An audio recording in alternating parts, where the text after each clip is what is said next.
देवराज सेव्यमान पावनाङ्घ्रि पङ्कजं व्याळयज्ञसूत्रमिन्दुशेखरं कृपाकरं नारदादियोगि बृन्दवन्दितं दिगम्बरं काशिकापुराधिनाथ कालभैरवं भजे।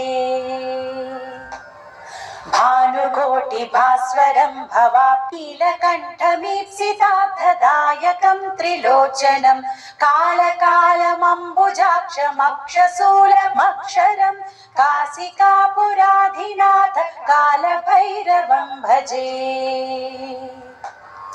शूलटङ्कपाशदण्डपाणिमादिकारणं श्यामकायमादिदेवमक्षरं निरामयं भीमविक्रमं प्रभुं विचित्रताण्डवप्रियं काशिकापुराधिनाथ कालभैरवं भजे। भुक्तिमुक्तिदायकं प्रशस्तचारुविग्रहं भक्तवत्सलं स्थितं समस्तलोकविग्रहं निक्वणं मनोज्ञहेमकिङ्किणीलसत्कटिं काशिकापुराधिनाथ कालभैरवं भजे। धर्मसेतुपालकं त्वधर्ममार्गनाशकं कर्मपाशमोचकं सुशर्मदायकं विभुं स्वर्णवर्णकेशपाशशोभिताङ्गमण्डलं काशिकापुराधिनाथ कालभैरवं भजे। रत्नपादुका प्रभाभिरामपादयुग्मकं नित्यमद्वितीयमिष्टदैवतं निरञ्जनं मृत्युदर्पनाशनं करालदंष्ट्रमोक्षणं काशिकापुराधिनाथ कालभैरवं भजे।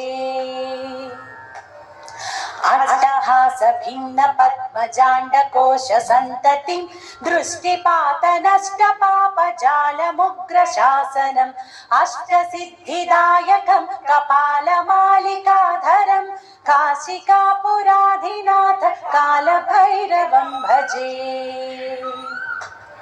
भूतसङ्घनायकं विशालकीर्तिदायकं काशीवासलोकपुण्यपापशोधकं विभुं नीतिमार्गकोविदं पुरातनं जगत्पतिं काशिकापुराधिनाथ कालभैरवं भजे।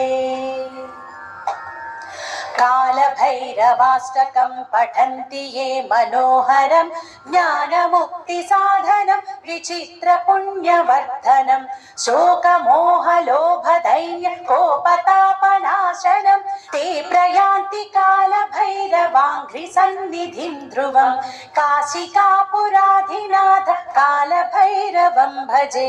काशिकापुराधिनाथ कालभैरवं भजे। काशिकापुराधिनाथ कालभैरवं भजे। कालभैरवं भजे। कालभैरवं भजे। कालभैरवं भजे।